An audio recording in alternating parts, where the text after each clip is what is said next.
La mission de l'organisme Elixir, c'est de réduire le risque et les conséquences reliées à la consommation de substances psychoactives chez les femmes de l'Estrie.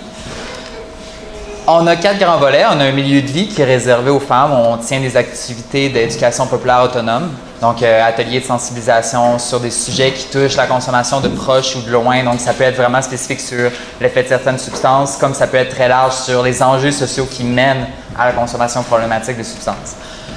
Milieu de vie est réservé aux femmes. Tout ce qui sort du milieu de vie est ouvert à l'ensemble de la population, toujours avec une lunette féministe, analyse différenciée selon les sexes. On donne des ateliers, on donne des conférences, on donne des formations. On a fait la tournée des premières cohortes à l'Université de Sherbrooke pour sensibiliser à la consommation responsable. On a un volet qui est de l'intervention en milieu festif qui s'intitule la halte. Donc, on se déplace dans des milieux festifs pour tenir des kiosques de prévention. Ça ressemble un petit peu à ce qu'on a. En plus, on ajoute un volet violence sexuelle, saine sexualité, port du condom, protection de l'audition, vraiment pour couvrir l'ensemble des risques qu'on peut retrouver en milieu festif au niveau de la consommation, mais aussi au-delà de tout ce qui est en périphérie. On va accompagner les gens qui vivent certaines difficultés. Si jamais il y a des personnes qui sont intéressées à devenir bénévoles, venez nous voir après, ça va vraiment nous faire plaisir. On est activement à la recherche. On prend en charge les bénévoles, on les forme et tout. On fait aussi la représentation à différentes tables de concertation, table de concertation jeunesse, concertation femmes-estrie, etc. Le 28 novembre, on va avoir une activité ici sur l'après-loi, dans le fond, si je l'ai noté, ce qu'il faut retenir de la loi, ou en tout cas, on va essayer d'interpréter qu'est-ce que la loi sur le cannabis, qu'est-ce que ça donne. Donc, c'est le 28 novembre, on va faire ça ici à la capsule, si jamais ça vous intéresse. À main levée, qui serait capable d'interpréter cette formule d'algèbre-là dans une optique de consommation responsable? Quelqu'un serait capable de dire qu'est-ce que veut dire le E? Ah, mais non. Oui, ah non, mais toi, tu le sais, c'est sûr. J'ai une bénévole dans la salle. Oui. Les clés, je sais pas c'est quoi, X, mais oh non, ça doit être fois. Oui. Ça dépend de la substance de l'individu puis du contenu. Exactement. Donc, c'est vraiment la chose à retenir aujourd'hui de la présentation. L'effet d'une substance est déterminé par un ensemble de facteurs qu'on peut catégoriser en 3 grandes catégories. Tout ce qui a trait à la substance, tout ce qui a trait à l'individu, tout ce qui a trait au contexte. On va y revenir en détail dans quelques minutes. Mais pour commencer, la présentation s'inscrit dans une approche de réduction des méfaits. Donc, c'est une approche de santé publique qui vise plutôt que l'élimination de l'utilisation de substances, à ce que les personnes qui les consomment puissent utiliser des moyens pour réduire les risques et les conséquences qui sont reliées à leur consommation, que ce soit pour des risques pour eux, pour leur entourage ou pour la société. Il existe différents types de substances psychoactives. On a des substances légales qui sont consommées de façon récréative, l'alcool, la caféine, bientôt le cannabis. On a des substances prescrites qui sont quand même aussi consommées de façon récréative, des anxiolytiques, des psychostimulants, des opiacés de prescription. Il y a ce qui peut interagir avec au niveau de la prescription aussi, les antidépresseurs, etc. Et on a des substances illégales qui sont quand même consommées par une partie de la population qui portent certains risques, entre autres au niveau de la qualité. Alors, on sait que le pic de l'exploration de la consommation, c'est pas mal entre 18 et 25 ans où il y a le plus d'exploration. C'est pas toutes les personnes qui consomment des substances qui vont développer une problématique, loin de là. Au niveau des statistiques, je les avais marquées, je ne sais plus sur. Ça va venir après, je reviens avec ces statistiques-là dans quelques minutes. À main levée, point commun entre cette substance-là. Oui. Ah, ben là, tu me demandes ça un petit peu. Quand je demande aux étudiants, ben, les premières choses qui sortent, c'est dépendance. Puis là, je dis, ouais, c'est le chocolat qui crée la dépendance, c'est sûr.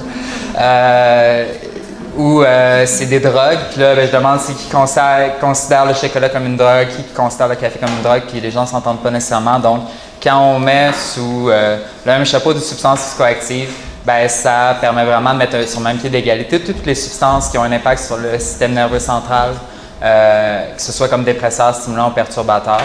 On va voir que maintenant, en 2018, c'est beaucoup plus complexe que ça, les catégories de substances, là, mais ça suffit quand même pour comprendre un petit peu comment ça fonctionne.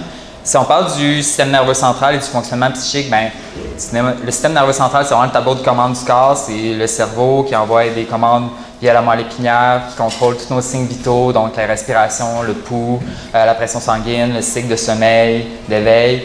C'est aussi ce qui gère nos fonctions exécutives, donc ce qui fait qu'on est capable de commencer par laver la vaisselle avant de l'essuyer, d'avoir une logique dans ce qu'on exécute, puis aussi de fonctions cognitives, donc les fonctions d'apprentissage, etc. Donc c'est vraiment des systèmes importants. À main levée, qui pourrait me nommer des dépresseurs? Oui? L'alcool. D'autres dépresseurs? Non. Stimulants? Les stimulants à main levée? Oui. La caféine? Oui. D'autres stimulants? Le speed? Oui. Puis les perturbateurs? MDMA, l'ecstasy, oui. Le cannabis, le THC, oui, absolument. Donc, la consommation de substances psychoactives existe, puis c'est vraiment pas tous les usagers qui vont développer des problèmes de consommation en lien avec cet usage-là. Il y a plusieurs motifs de consommation. Excusez, je viens de voir que... Ah, c'est ça qu'il fallait que je dise à ce moment-là. Excusez, j'ai fini hier de monter. Il y a les motifs, il y a plusieurs motifs. Il y a les motifs récréatifs, donc le désir d'obtenir du plaisir, qui est vraiment retrouvé dans 100% des personnes qui font l'usage de substances psychoactives récréatives. Ils disent que le plaisir revient, qui est considéré dans cet usage-là. Le motif de performance, obtenir un gain, être capable d'atteindre un objectif qu'on ne pourrait pas obtenir sans la substance, au niveau artistique, au niveau des études, au niveau du travail. Ça peut être aussi au niveau de la maison, être capable de se mettre en fonction puis faire du ménage. Des fois, il y a certaines personnes qui dépendent ou que ça rend beaucoup plus productif. Des motifs thérapeutiques, donc de vraiment guérir certains maux physiques ou psychologiques, là, thérapeutiques et médicales. Psychologique, il y a de plus en plus de recherches sur l'utilisation de certains psychédéliques, comme le LSD, comme la kétamine, comme l'MDMA, mais c'est dans des contextes très restreints de thérapie, là, accompagnés par des thérapeutes qui sont formés. C'est pas prends un table d'acide, reviens-moi dans une semaine. C'est beaucoup plus complexe que ça. Puis, il y a des motifs spirituels. En fait, depuis des millénaires, les humains utilisent des substances psychoactives. Parmi les anthropologues ont fait des recherches, puis sur 10 000 cultures qui ont été capables d'identifier, il y en avait moins de 5 qui ne consommaient pas de substances psychoactives. Puis, c'était beaucoup plus relié à des problèmes d'accès qu'à une réelle volonté de ne pas en consommer en général. Donc, si les gens en consomment, bien évidemment, il y a tout un continuum. On peut aller de... il y a des gens qui bénéficient de l'usage, qui retrouvent certains bienfaits à cet usage-là, puis il y a le continuum jusqu'à la dépendance chronique. Mais avant ça, il y a tout aussi un continuum où la majorité des individus qui consomment des substances se retrouvent, c'est un usage qui est soit à risque ou plus ou moins, un risque plus ou moins important.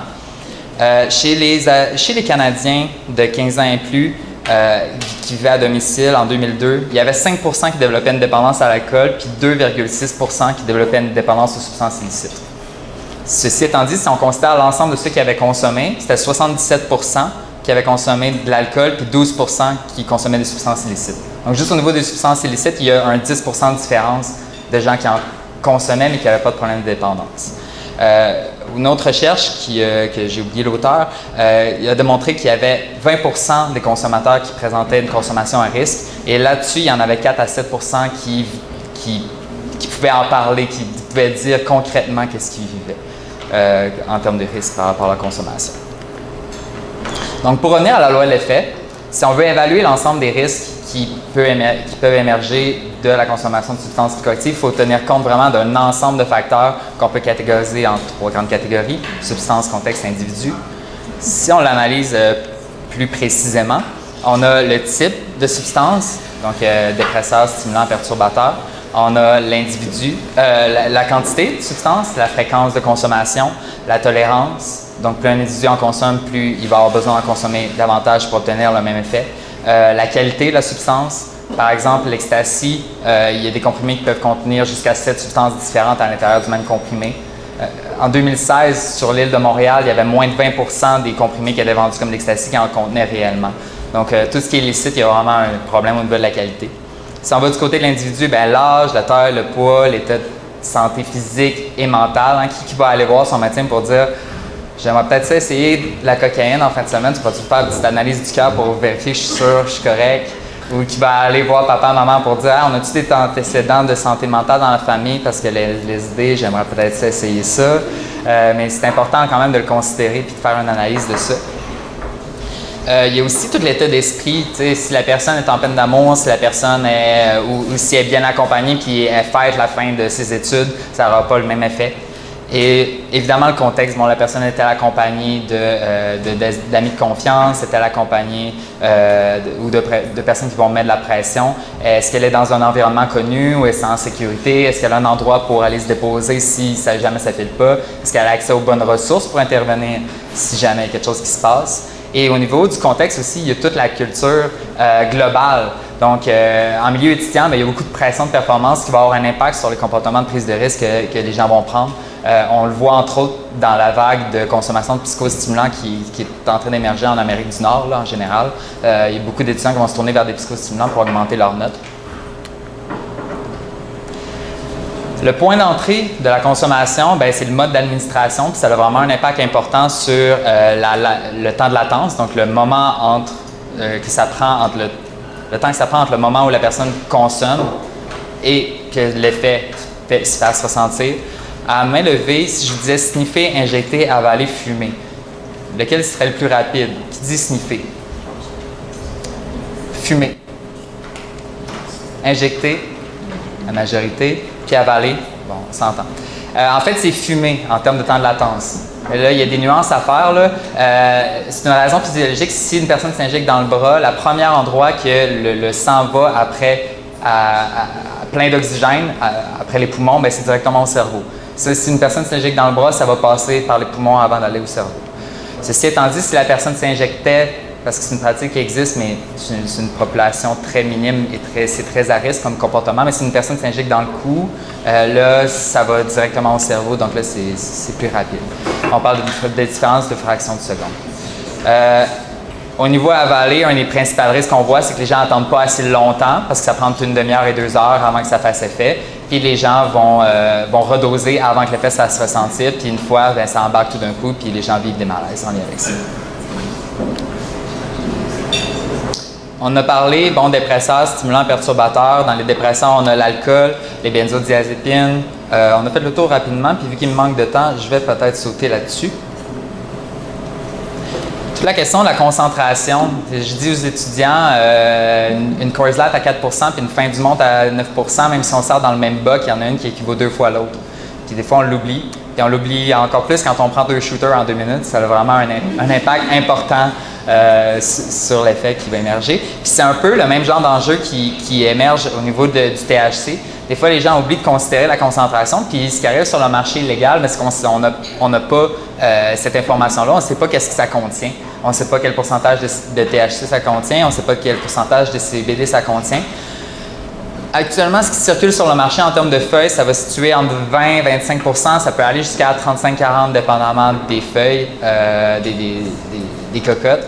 Ce qui est plus résineux, dab, wax, cheddar, name it, c'est résineux, caramelleux, c'est au-dessus de 60 80 des fois. C'est extrêmement concentré en THC. Pour des personnes qui ont des vulnérabilités en termes de santé mentale, ça peut être déclenché des épisodes d'abord d'anxiété puis de bad trip, mais ça pourrait déclencher des psychoses, etc. s'il y a une consommation abusive ou si une personne est prédisposée, si elle est stressée, si elle n'est pas dans un bon environnement, etc.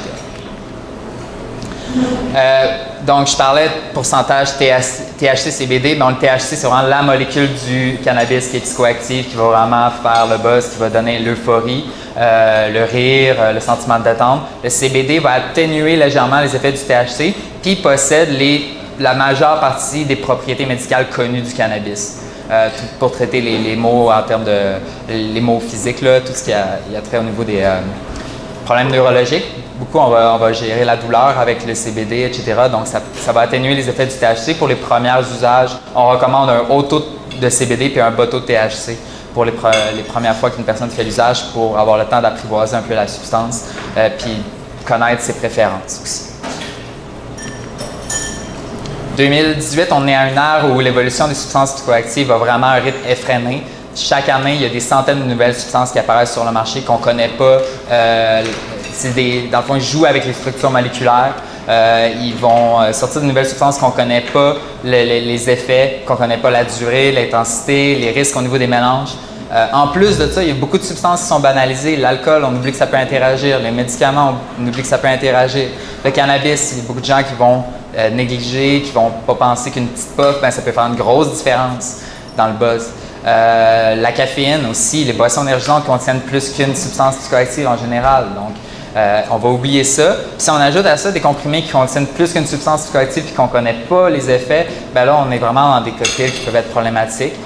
Donc, l'importance de mettre en place des services de testing dans certains milieux, là, on l'a vu à Montréal, à Montréal puis dans l'Ouest canadien, ça a vraiment eu un impact important sur les risques de surdose et de sang d'injection supervisée aussi, évidemment.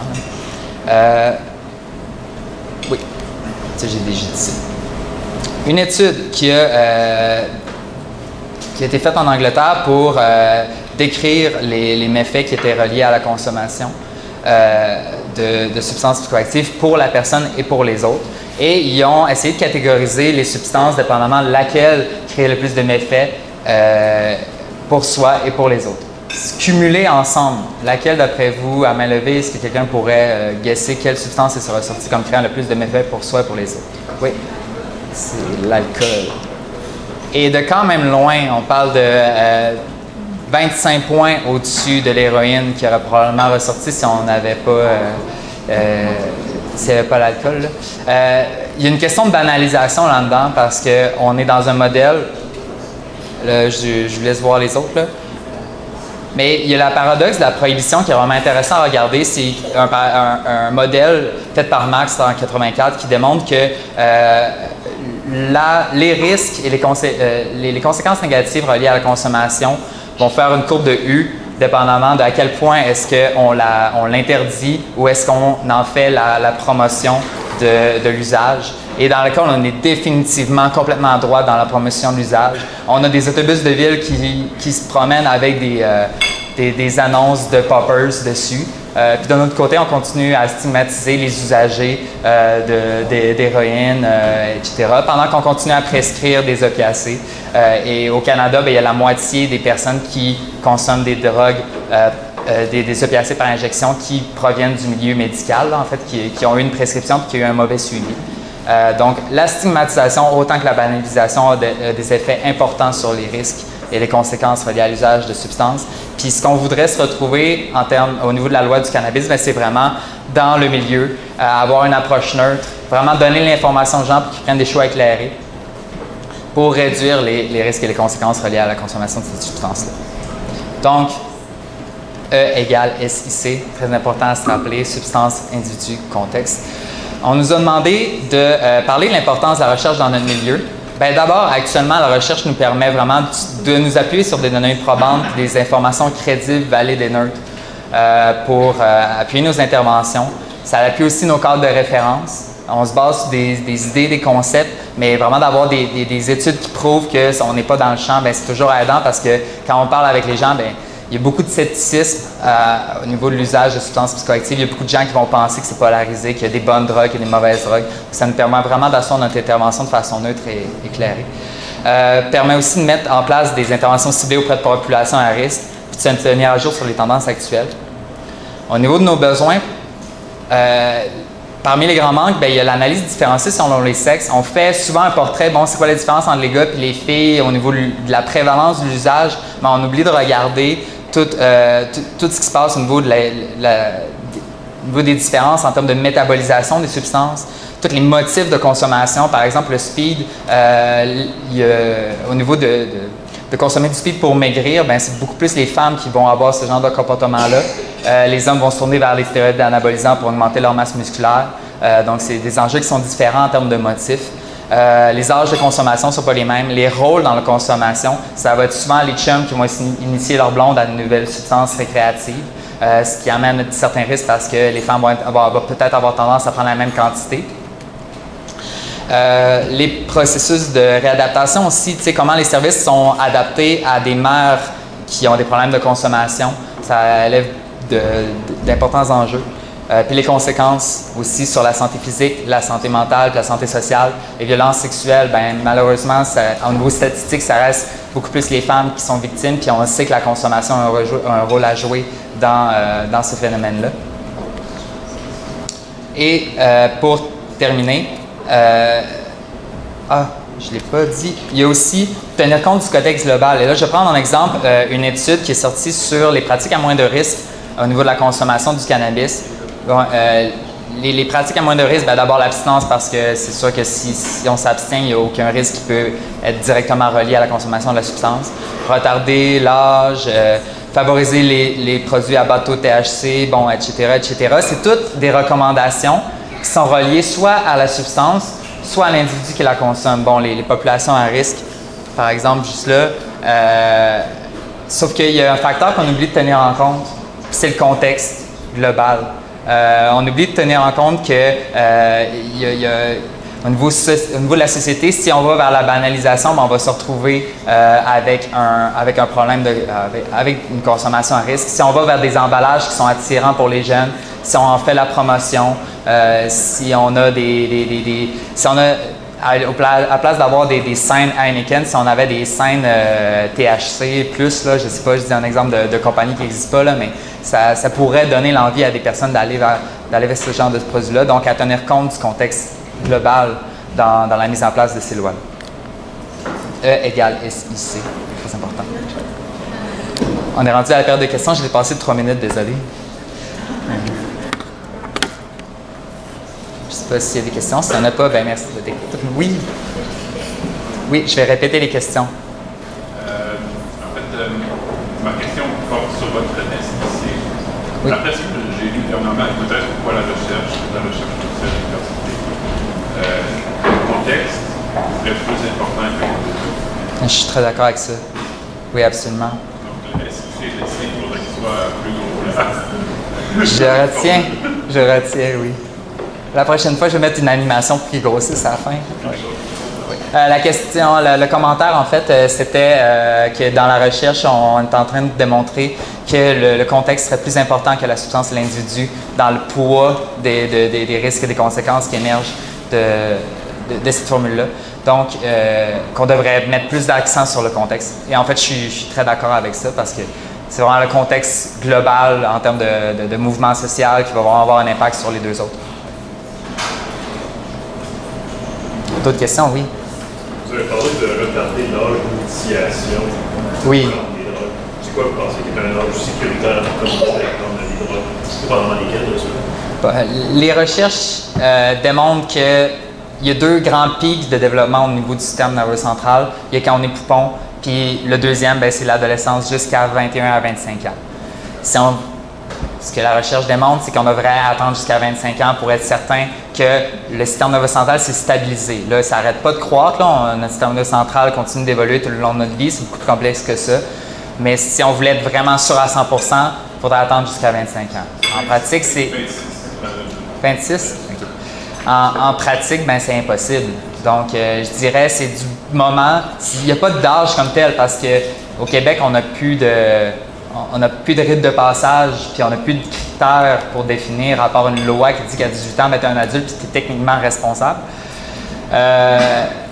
Donc, ça serait vraiment du moment où une personne est capable de démontrer qu'elle est capable de faire des choix éclairés.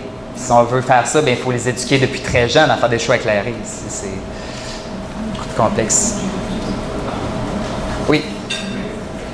J'avais déjà lu quelque part que les personnes qui ont plus d'habiletés sociales ont tendance à être celles qui essaient le plus jeune de la consommation. Est-ce qu'il y a des messages différents qu'on devrait avoir avec différents groupes de jeunes, peut-être, dépendamment du profil, dépendamment du risque? Je vais parler en termes d'opinion personnelle et clinique. Là. Je ne parle pas en termes de recherche que j'ai lues. C'est sûr que c'est important de saisir son groupe, là, de voir, parce que ce n'est pas les mêmes enjeux. Les personnes qui ont des bonnes habiletés sociales, qui sont très extraverties, vont peut-être avoir un comportement de prise de risque plus vers des substances qui vont leur permettre de mettre ça de l'avant, donc des substances sociales, donc peut-être plus des stimulants. Versus des gens qui sont très introvertis vont peut-être plus s'isoler Mais en même temps, tu sais, je dis ça, mais une personne introvertie pourrait aussi aller vers les stimulants pour l'aider à se dégourdir. Donc, ça varie vraiment. Mais j'ai lu, j'ai entendu parler aussi d'une étude qui disait que en fait, chez les personnes, il y aurait une certaine normalité dans l'exploration de substances, que si une personne n'explore pas pantoute, des fois, ça peut être aussi que si elle est vraiment introvertie, ça peut être un facteur de risque en soi. C'est un peu flou comment je l'ai dit là, mais je ne peux pas vraiment soutenir l'étude que tu as lue, je suis désolé.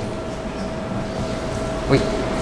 Selon ton opinion, toi, si tu avais quelque chose à changer légalement, qu'est-ce que tu ferais au niveau de l'étude? Mon opinion à moi, c'est que j'irais vers, et là je sais qu'il y a des oreilles qui vont siffler que je vais dire ça, j'irais vers au moins une décriminalisation de toutes les substances, puis possiblement vers une légalisation de toutes les substances. Puis là, je parle au nom de Nicolas Perron-Trudel, je ne parle pas au nom de l'organisme Elixir, là, je tiens à le mentionner.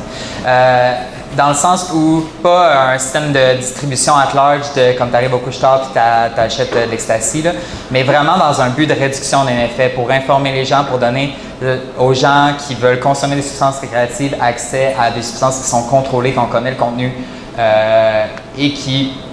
et leur discuter du contexte vraiment qu'il faut qu'ils mettent en place pour avoir une expérience sécuritaire. Puis au moins pour pouvoir avoir un lien avec ces gens-là, tu sais. Un jeune de 18 ans qui arrive, bon, même si, mettons, on définissait que c'était l'âge légal, ben on pourrait au moins profiter de ce moment-là pour discuter des enjeux que ça représente de consommer des drogues illicites à 18 ans. Au moins, avoir ce lien-là.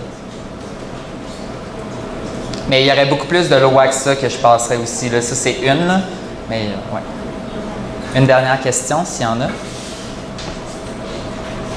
Peut-être plus un commentaire. Dans la question de la légalisation ou de la criminalisation, je pense qu'un des enjeux sociaux les plus importants, c'est la question de la promotion. Légaliser une substance, c'est une chose. En faire la promotion, et on est dans un marché, on est dans des sociétés de consommation, où c'est difficile de dire à une entreprise, tu produis quelque chose, mais tu n'en fais pas la promotion. Un peu comme on est en train de faire avec l'alcool présentement. Il y a quelques années, j'ai quelque chose là. Je veux dire, quand tu prenais un verre d'alcool, je veux dire, c'est parce que tu étais allé à la commission des liqueurs dans le temps, ça n'avait rien à voir. Il fallait que tu saches ce que tu voulais boire, parce que sinon tu ne peux même pas le commander. Il y a comme